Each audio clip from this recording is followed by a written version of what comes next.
இரண்டாவது முக்கியமான டிப் என்னன்னா, டெய்லியும் 2 வேளை வந்து குளிக்கணும். குளிக்கிறதுனா அது எனக்கு தெரியும்னு பார்த்தீங்கன்னா, நிறைய பேருக்கு இப்போ சயின்டிஃபிக்காக எப்படி ஒழுங்காக நம்ம குளிக்கணுன்றதுல நிறைய சந்தேகங்கள் இருக்குது. ஸோ இப்போ நான் அதை தெளிவுபடுத்துகிறேன். ஸோ யூஸ்வலாக நீங்கள் குளிக்கும் போது எப்போவுமே டைரெக்டாக வந்து நீங்கள் தலைக்கு தண்ணி ஊற்றுறதுக்கு பதிலாக அது தப்பான வழிங்க.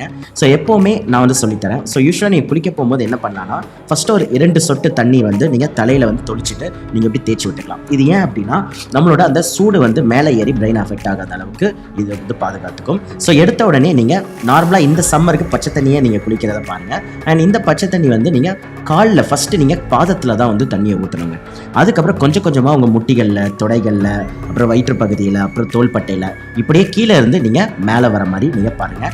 அப்போ தான் நம்மளுடைய ஆசன வாய் ப்ளஸ் மூக்கு, வாய், அப்புறம் வந்து காது, இந்த துவாரம் வழியாக அந்த ஹீட்டானது வெளியில் ஏறி உங்களுக்கு வெளியில் வந்து போகிறதுக்கு யூஸ்ஃபுல்லாக இருக்கும். டேரெக்டாக எடுத்தோடனே தலையில் நிறைய தண்ணி ஊற்றுனீங்கன்னா அந்த உடல் உஷ்ணம் வந்து நம்மளோட உடம்புலேயே வந்து இது வந்து லாக் ஆகிடும். ஸோ அப்போது நீங்கள் டெய்லியுமே அடுத்த வாட்டி நீங்கள் குளிக்கும் போது கவனமாக நீங்கள் பச்சை தண்ணியிலே நீங்கள் வந்து குளிக்கலாங்க இந்த சம்மருக்கு.